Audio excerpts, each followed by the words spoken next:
4. Vous voyez que pour le démembrement, une chose très importante, c'est de bien avoir en tête ce qu'on a comme données et ce qu'on nous demande. Alors, une urne contient 12 boules indiscernables au toucher, 3 boules noires, 5 vertes et 4 bleues. Donc là, le contenu dans le contenant c'est l'urne et le contenu c'est 12 boules que vous avez là. Bien. Alors, on tire simultanément 3 boules de l'urne. Alors là, vous n'êtes pas obligé de le faire, mais quand même, ça peut vous aider. Alors, puisqu'on a... Je vais numéroter comme ça les boules pour me faciliter un petit peu la vision. 3 boules noires, 5 vertes,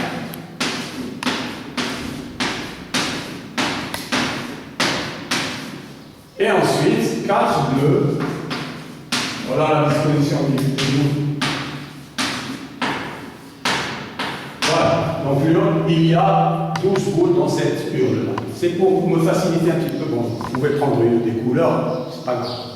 Alors, ce qu'il faut ici bien comprendre, c'est qu'on nous dit on tire simultanément. Et ce simultanément, c'est ce qui est principal.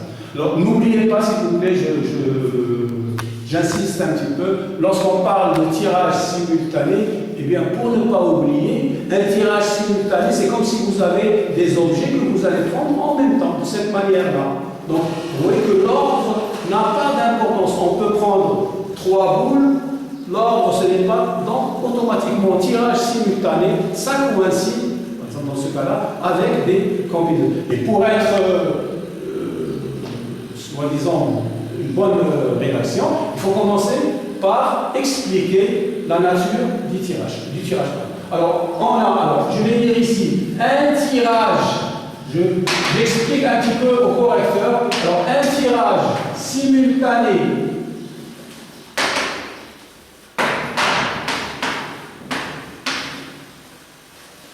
de 3 boules, ce que c'est, correspond. Alors, bien sûr, ça correspond mathématiquement à quoi? Correspond à une combinaison. Vous voyez pourquoi combinaison? Parce qu'il n'y a pas question d'en tire simultanément, non. En même temps, c'est une combinaison de 3 objets ou 3 éléments. Vous pouvez le rédiger comme 3 éléments parmi 12, puisqu'on a en total 12 boules. Donc, le nombre de tirages, là je parle du nombre de tirs, donc le nombre, pardon, vous m'excusez, le nombre de total, si vous voulez, c'est pas demandé, mais ça peut nous donner un tirage et combinaison de 3 éléments pris parmi 12, combinaison de 12 éléments pris 3 à 3. Donc ce qui nous donne ici, factoriel, c'est pas demandé, mais ça peut nous aider, factoriel 9, CLP, donc ça fait factoriel 12, sur factoriel 12 moins 3, 9, et là bien sûr on simplifie, donc ça fait 12 fois 10, pardon, 12 fois 11 fois 10, et on simplifie par factoriel 9 sur 3 fois 2, ce qui nous donne, alors là il va rester 2, donc ça va faire 220, en simplifiant 12 ici avec le 6, il reste un 2, donc ça fait 22 fois 10. Donc ça c'est le nombre de titres. Alors maintenant, on va passer, ça c'est la rédaction qui pourra vous servir surtout lors des probabilités, vous aurez besoin du nombre total. Alors, première question maintenant, combien de façons distinctes peut-on obtenir 3 boules de même couleur? Alors qu'est-ce qu'on doit faire? Maintenant, on ne s'occupe plus de tous les tirages, mais des tirages particuliers. Pour 3 boules de même couleur, alors pour avoir bien le nombre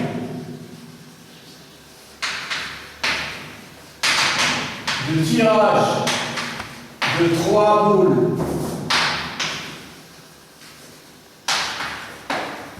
de même couleur,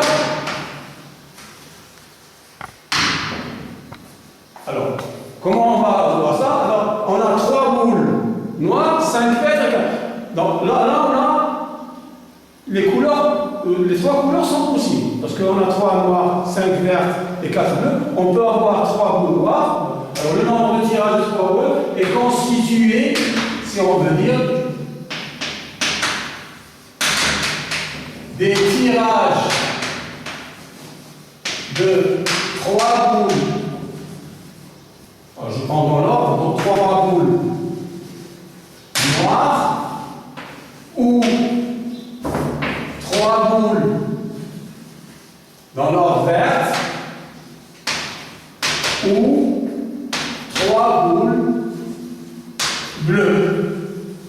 Parce que je mets ma main dans l'urne, mais je peux, les possibilités pour avoir 3 boules de même couleur, ou bien 3 noirs, ou 3 verts, ou 3 bleus. Alors pour avoir 3 boules noires, alors pour avoir 3 boules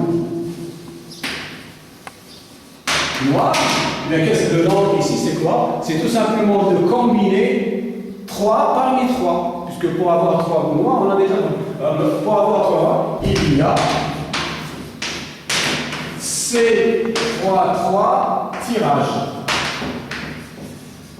Or, C3, bon voilà, c'est un résultat que l'on connaît. Factoriel 3, factoriel 0, factoriel 1. Et là, ça nous donne 1. Puisque factoriel 0, par convention, c'est égal à 1. De toute façon, c'est combien de parties à 3 éléments dans un ensemble qui contient 3 éléments. Il y a une seule partie, c'est la partie pleine. Donc c'est 3, 3, ça fait 1. Il y a un seul tirage, donc comme vous le voyez, lorsqu'on veut tirer 3 boules noires, il y a un seul tirage, c'est celui-là. Alors maintenant, pour avoir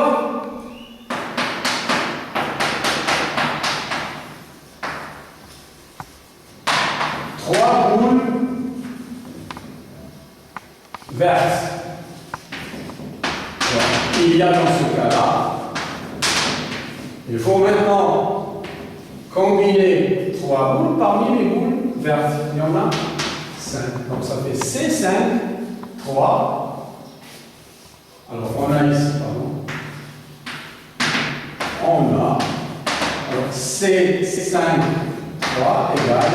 Alors là, vous appliquez les calculs. 5, factoriel 5, pardon, sur factoriel 5 moins 3, 3 factoriel 5. Donc ce qui donne 5 fois 4, on simplifie ici à factoriel 3 sur 2, donc ce qui nous donne 10. Il y a 10 tirages de 3 boules parmi les 5.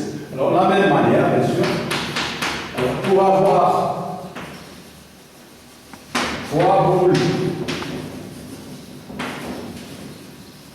bleues, il y a, alors, toujours on combine, on prend 3 éléments parmi 4. On a C4, 3, c'est factoriel 4 sur factoriel 1, donc ce qui va nous donner 4.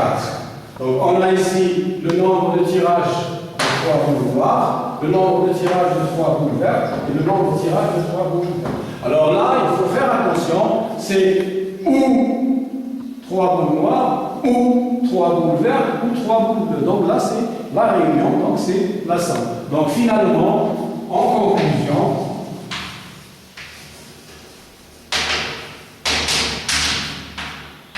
il y a, ou bien le nombre il y a, alors donc on va ajouter donc 1 plus 10, donc ce qui fait 15 tirages de 3 boules de même couleur. Voilà pour cette première question. Donc il y a 15 tirages, puisqu'on doit ajouter entre eux les 3 quarts de l'eau. Une seule possibilité ici, 10 possibilités là pour ce qui fait 11, et 4 possibilités pour 2. Donc voilà un exemple. Donc là, lorsque vous aurez différentes possibilités qui sont séparées, ou, alors la présence du ou, ça vous mène à ajouter entre elles. Alors pour la deuxième question, une boule noire, la deuxième question, alors nombre de tirages, une boule, avoir une boule noire et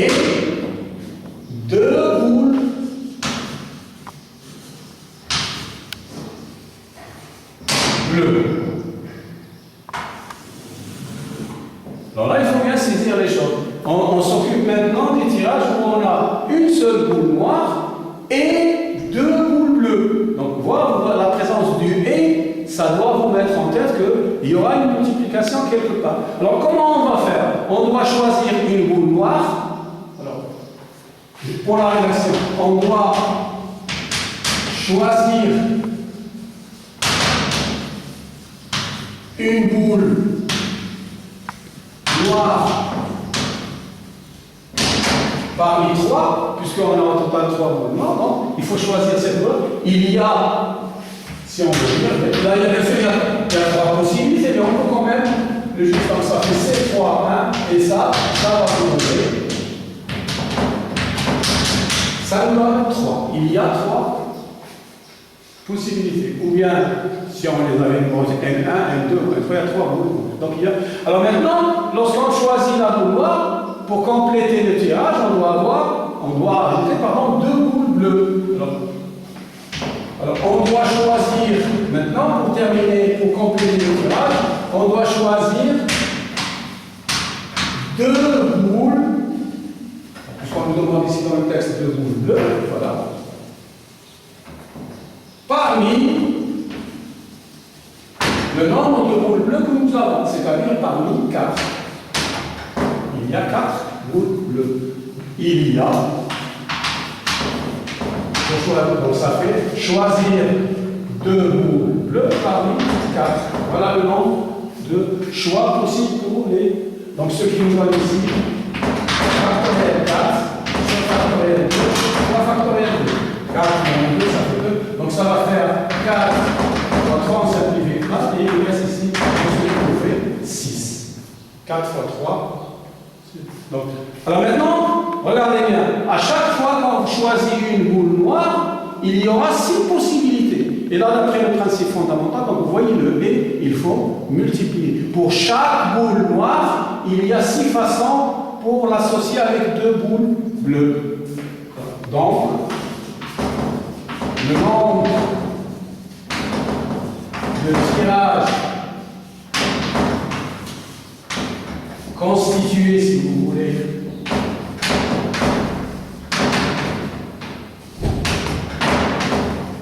d'une boule noire et 2 boules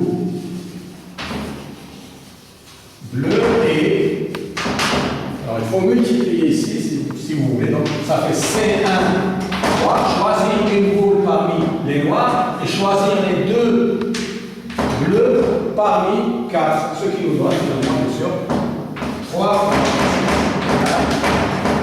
18. Il y a 18 tirages possibles où on aura 2 boules, une boule noire pardon, et 2 boules bleues. Donc là, vous voyez la présence du et dans une boule noire et 2 boules bleues. C'est le principe fondamental. Alors, on a 3 possibilités pour choisir la boule noire, et pour chaque choix d'une boule noire, on a 6 façons pour la regrouper avec 2 boules bleues. Donc, ce qui fait 3 fois 6, c'est le principe fondamental du dénombrement. Voilà pour cette question. Alors maintenant, on attaque la dernière question. Et c'est une question qui est classique pour le calcul des probabilités. Vous verrez après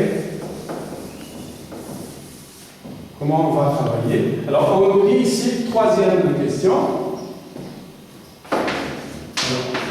Alors, nombre de tirages où on a au moins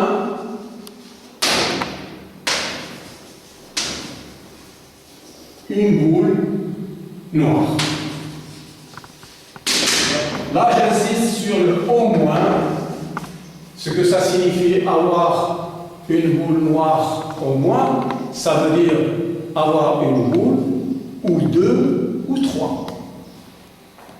Avoir une boule noire au moins, ça signifie que le tirage doit contenir une boule noire, ou 2 boules noires, ou 3 boules noires. Alors, il y a 2 méthodes ici, mais il y a une qui est un petit peu plus plus élégante et plus rapide et économique de point de vue temps. Alors, puisque nous on cherche les tirages où on a une boule noire, ou deux boules noires, ou trois boules noires, eh bien on va considérer le complémentaire. Le complémentaire dans ce cas-là, qu'est-ce que ça signifie? Eh bien on va essayer de trouver les tirages où il n'y a pas de boule noire. Puisque lorsqu'on tire trois boules, on peut avoir zéro boule noire, une seule boule noire, deux boules noires ou trois boules noires. Ce sont les quatre cas possibles. Alors, puisque là, une boule noire au moins, ça signifie une, deux ou trois, eh bien moi je vais trouver les tirages où il n'y a pas de boule noire. Et ensuite, qu'est-ce que je vais faire? Je vais prendre tous les tirages et retirer les tirages où il n'y a pas de boule noire. On va déterminer, alors, pour vous laisser un petit peu de trace ici, puisque c'est peut-être la première occasion, alors, je vais expliciter ici, avoir au moins une boule noire signifie avoir une boule noire ou deux boules noires ou trois boules noires. C'est la signification, si vous voulez, la traduction de avoir au moins une boule noire. Donc, ou bien une, ou deux, ou trois boules noires. Alors maintenant, je vais chercher, alors, déterminant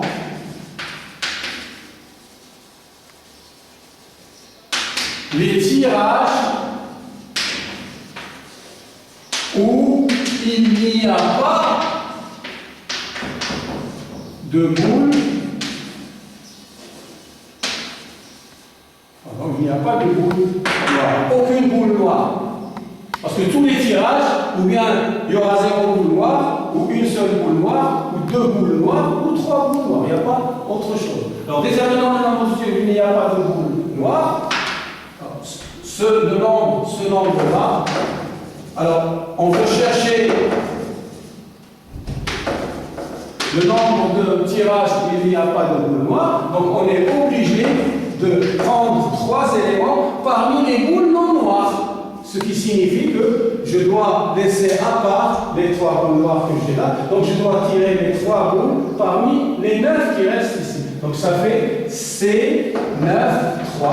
Et ça me donne factoriel 9 sur factoriel 6 fois factoriel 3, ce qui nous donne 9 fois 8 fois 7 sur factoriel 3, c'est-à-dire sur 3. Alors là, on simplifie, donc ça va faire ici 3, là ça va faire 4, donc ce qui nous fait 3 fois 4, pardon, 12 fois, donc ça fait 84.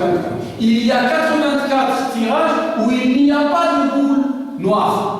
Aucune boule noire. Maintenant, qu'est-ce qu'on doit faire? Alors donc, le nombre de tirages où on aura au moins une boule noire, il faudra bien sûr prendre le nombre total qu'on a déjà calculé, où on aura au moins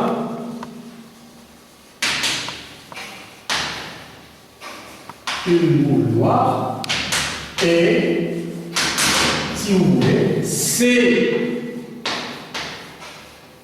12,3, c'est le nombre total de tirage moins le nombre où on a 0 boule noire. Donc ce qui nous donne, on a déjà calculé, on a déjà trouvé 220, et 220 moins 84. Donc ce qui fait 200, donc ça fait ici 116, donc ça va faire normalement 136 tirages. Voilà, ça c'est la méthode, si on veut dire élégante. On peut faire autrement. Comment autre méthode? Bon, je vais vous l'expliquer rapidement. Autre méthode. Je vais essayer d'être un peu ici rapide. Alors, avoir une boule noire. Alors, pour avoir une boule noire, qu'est-ce qu'il suffit de faire? Il faut prendre une parmi les noirs et choisir les deux autres parmi les non noirs, parmi 9. Donc, ça va nous donner ici 3, c'est 3, multiplié par factoriel 9 sur factoriel 7 fois factoriel 2, donc ça va faire 3 fois, là ça va faire 9 fois 8 sur 2, donc ça fait 9 fois 8, 72, donc ça fait, je vais multiplier pour la rapidité ici pour le calcul, ça fait 9, 72 sur 2, ça fait 36, fois 3, ça fait directement. Alors avoir deux noirs, deux boules noires, il faudra prendre 2 parmi 3 et une parmi les non noirs. Donc ce qui nous donnera ici, ça fait 3 fois 9, donc ce qui fait, là je vous laisse le soin de calculer, pour gagner du temps. Ensuite, avoir 3 boules noires, 3 noirs. Il faudra choisir 3 parmi les boules noires que nous avons 3, ce qui nous fait une seule boule noire. Et ensuite, qu'est-ce qu'on doit faire? Eh bien, on a ici la règle, une noire, ou 2 noirs, ou 3 noirs, donc il faudra faire la somme. Donc, le nombre cherché, c'est-à-dire le nombre de tirages est 108 plus 27 plus 1, et bien sûr, on doit retomber sur donc ça fait ici 135 plus 1, ça fait 36. Donc vous voyez que ça c'est plus élégant et c'est ce que vous aurez à utiliser pour les problèmes. Voilà pour cet exercice. Bon, pour la dernière méthode, j'ai été un petit peu rapide, bien tout simplement je vous laisse le soin de. Mais la première méthode c'est plus élégant de travailler avec le complémentaire. Alors maintenant, je vous laisse le soin, on passera à l'exercice suivant 5.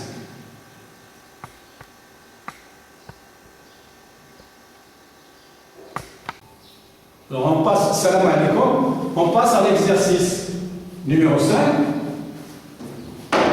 Alors vous avez devant vous l'énoncé. Alors à l'examen, à l'écrit d'un examen, on doit traiter 8 exercices au choix parmi 10. Alors, le texte, je pense là, il est clair. Vous présentez un examen, ou un candidat se présente à un examen, et on lui laisse le choix de prendre 8 exercices de son choix parmi 10. Combien y a-t-il de choix aussi? Bon, là, il est très clair que lorsque le candidat ou lorsque vous allez choisir vos 8 exercices, il n'y a pas question d'ordre. Vous pouvez choisir les exercices comme vous voulez. Donc, pour la première question ici, je vais dire ici, alors, combien y a-t-il de choix possibles? Alors, je vais dire que ici, un choix possible correspond. Donc, c'est comme si je tire 8 questions parmi correspond à une combinaison. Alors, puisque on a le choix de 8 éléments pris parmi 10, puisqu'on a au total 10 questions. Donc, ce nombre est C, choisir 8 parmi 10, donc ça fait C10, 8, puisqu'on doit choisir 8 parmi 10. Donc, ce qui nous donne ici, factoriel 10 sur factoriel 2 fois factoriel 8 égale, alors donc ça fait ici 10 fois 9, on simplifie par factoriel 8 sur 2, c'est-à-dire 45, ici c'est C10, 8 égale 45 choix possibles. Voilà pour la première question. Alors vous voyez que ce qui est très important, c'est de bien voir qu'il s'agit de combinaisons. Donc il y a 45 choix possibles c'est 18, ça fait factoriel 10 sur factoriel 2, 10 moins 1, et factoriel, donc on simplifie par factoriel, il reste 10.9 divisé par 2, donc ce qui nous donne 45, pour le candidat, pour un candidat, il y a 45 choix. La deuxième question. Pour la deuxième question, alors là, il y a une petite contrainte. Alors, combien y a-t-il de choix possibles, sachant que 2 exercices sont obligatoires? Alors, les 2 exercices qui sont obligatoires, on doit les prendre. Il y a une seule possibilité. Alors, dans ce cas, puisque 2 exercices sont obligatoires, on doit choisir 6 exercices parmi les 8. C'est ça ce qu'il faut voir. Il faut éliminer les 2 exercices qui sont obligatoires et de choisir 6 exercices parmi 8. Alors puisque 2 exercices sont obligatoires, alors on doit choisir 6 exercices, les 6 exercices, les autres 6 exercices, parmi 8. Pourquoi parmi 8? Parce que déjà, il y a 2 qui sont obligatoires. Donc, le nombre, dans ce cas-là, le nombre de choix possibles, et on a déjà les 2 obligatoires, 2 parmi 2, il y en a que 2, multipliés, et à chaque fois, on doit choisir 6 parmi les 8, puisqu'on doit choisir 6 exercices parmi 8. Donc, c'est-à-dire qu'à chaque fois, les 2 exercices obligatoires, il faudra les faire correspondre avec 6 autres questions ou 6 autres exercices. Donc, ce qui donne ici, ça fait 1, donc il reste factoriel 8, factoriel 2 fois factoriel 6, donc ce qui fait 8 fois 7, on simplifie par factoriel sur 2, donc ce qui nous donne, il y a 28. Donc, dans ce cas, voilà, il y a 28 choix possibles. Voilà, vous voyez, ce sont des... Donc, vous voyez, lorsqu'il n'y a pas de question d'ordre, c'est très simple avec des combinaisons. Donc, là, il y a 28... Voilà pour l'exercice numéro 5. Alors, je pense que j'ai été... Alors, essayez de reprendre la vidéo pour mieux... Ce sont des choses très simples. Alors, maintenant, on va passer au dernier exercice. Dans l'avant-dernier, mais le dernier il est très simple. Vous pouvez le faire vous-même, sinon on prendra... Alors, pour l'exercice numéro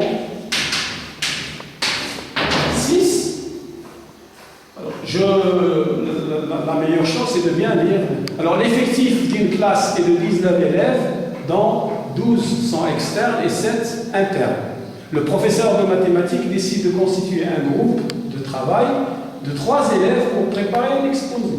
Les élèves étant tous enthousiastes et se portant volontaires, tout le monde veut être parmi le groupe, le professeur décide de désigner lui-même les membres de ce groupe. Donc, vous voyez le texte, là, il faut bien lire pour bien comprendre. Donc, on a finalement, pour un petit peu voir les choses, on a 12 externes, d'après l'énoncé, et on a 7 internes. Alors, chaque groupe est constitué. Alors là, ce qu'il faut comprendre, s'il vous plaît, c'est que lorsqu'on va parler de groupe d'élèves, il n'y a pas d'ordre important. C'est-à-dire que ce n'est pas celui-là va faire ça, celui-là va faire ça. Les 3 élèves jouent, si vous voulez, le même rôle. Donc on peut prendre 3 élèves. L'ordre ici n'est pas important. Donc il s'agit tout simplement de combinaison. Alors, entre combien de groupes le professeur peut-il a priori choisir? Alors je vais dire ici, un groupe de 3 élèves correspond à une combinaison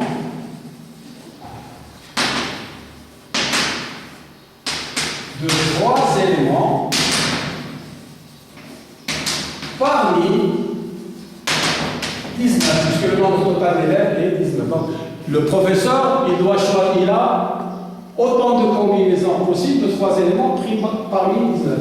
Donc, ce nombre est C19, 3.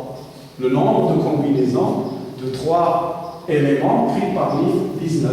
Donc, ce qui nous donne ici factoriel 19, factoriel 16, 3 factoriel 3. Donc, ce qui nous donne 19 fois 18 fois 17. On simplifie par factoriel et factoriel 3. Bon, là, je vous laisse le soin de calculer ce nombre-là. Pas la peine de... Donc, c'est C19, 3. Vous calculez, vous utilisez la calculatrice. On peut simplifier bien sûr ici par 6 avec le 18 et bon, utilisez la calculatrice, elle nous donnera les résultats. Alors pour la question 2, combien y a-t-il de groupes possibles constitués de 3 internes? Là aussi je vais alors là, pardon, je vais répondre à c'est la première question. Pour la deuxième question, alors combien y a-t-il de groupes possibles constitués de 3 internes? Alors là, c'est très simple. Il suffit maintenant de prendre les 3 élèves parmi les 3. Donc j'écris directement, je vous laisse le soin. Alors il y a, dans ce cas-là, il faudra choisir 3 élèves internes parmi les internes que nous avons. Ils sont là 7.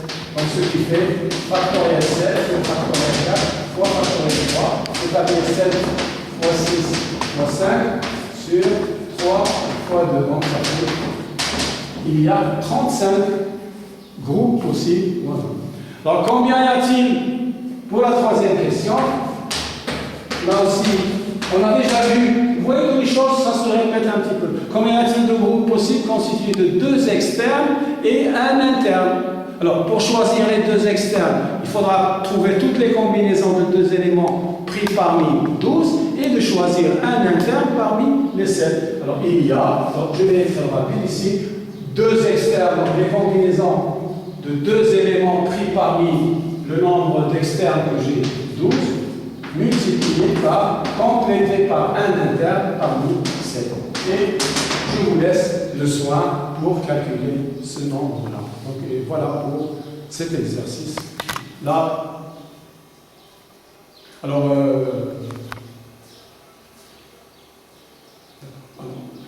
oui, on passe au dernier exercice. Il nous reste l'exercice 7, pardon. Alors l'exercice 7 est un exercice qui peut paraître...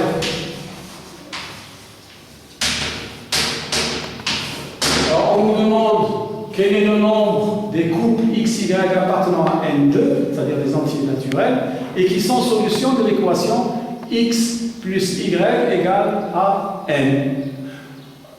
Par exemple, pour ces types de questions-là, personne ne peut vous interdire de travailler sur le brouillon. Alors, moi, je vais venir sur mon brouillon. Là, c'est du brouillon. Je vais dire, par exemple, je vais prendre un exemple. Je prends un nombre simple. Si je veux déterminer les couples qui vont me donner x plus y égale à 2. Alors, regardez bien ce qui se passe. Puisque x et y sont des entiers, eh bien, je vais partir de la première valeur pour x, la plus petite, c'est 0. Donc, ça va me donner le couple 0, 2. C'est un couple solution. Ensuite, si je prends 1, ça va me donner automatiquement y égale à 1. Et la plus grande valeur, ça va me donner. Donc, vous voyez que dans ce cas-là, il y a 3 couples. Si par exemple, vous prenez, sur le brouillon toujours, vous êtes en train de rechercher. Si vous prenez par exemple x plus y égale à 3, la même chose. Vous allez commencer par le 0 avec le 3, le 1 avec le 2, le 2 avec le 1 et le 3 avec le 8. Donc vous voyez qu'il y a 4 couples. Alors c'est le même principe ici pour quel est le nombre de couples. Alors je peux dire que x plus y égale à n, forcément x est compris entre 0 et n. Alors, je vais dire ici. Alors pour x appartenant à n et y appartenant à n, pour avoir x plus y égale à n, on doit, condition, avoir x est inférieur ou égal à n, et y, pardon, lui aussi. C'est-à-dire que les deux valeurs de x et y ne peuvent pas dépasser n, bien sûr. Alors, mais bien sûr, il faut voir. Par exemple, je suis ici, je prends pour x égale à 0. J'aurai y égale à n. Comme ça, la somme, ça fera 0 plus n, ça fait n. Si je prends x égale 1, on aura y égale n moins 1. Bien sûr, donc dans ce cas-là, y doit, le n est supérieur à 1. Et ainsi de suite, jusqu'à la plus grande valeur que peut prendre x, c'est n. Donc on aura, vous voyez, c'est un type de dénombrement, on aura ici y égale à 0 pour avoir la somme. Donc là, ça va me donner le groupe 0n, là, ça va me donner le groupe 1, n moins 1, et ainsi de suite, jusqu'à la fin, j'aurai le groupe n0. Et maintenant, je dois compter, vous savez déjà, on a vu lors des suites là, combien y a-t-il de couples? Eh bien, on part de 0 jusqu'à n. Il y a n plus 1, il y a n, pardon, n plus 1 couple, solution de cette équation, puisqu'on est parti, alors là je reprends, on est parti de 0 jusqu'à n. Donc, de 0 jusqu'à n, il y a n plus 1 n. Voilà pour là. Alors, et vous pouvez revoir ici pour 2, on a trouvé 3 coups, pour 3, on a trouvé 4. Vous pouvez, je vous laisse le soin si vous voulez prendre pour 5, mais voilà. Alors, je vous remercie infiniment pour votre attention. Je vous souhaite une bonne réussite. Ne baissez pas les bras. Tout se passera, Inch'Allah, très bien. Les choses vont changer. Et nous passerons après aux probabilités. Vous allez maintenant. Et le cours. Alors, je vous invite, s'il vous plaît, pour avoir une bonne lecture, de voir le site de l'établissement. Il y a le texte du cours sur le dénombrement et les exercices sont plus clairs puisque si vous avez un PC, c'est meilleur. Alors bon courage et bonne chance.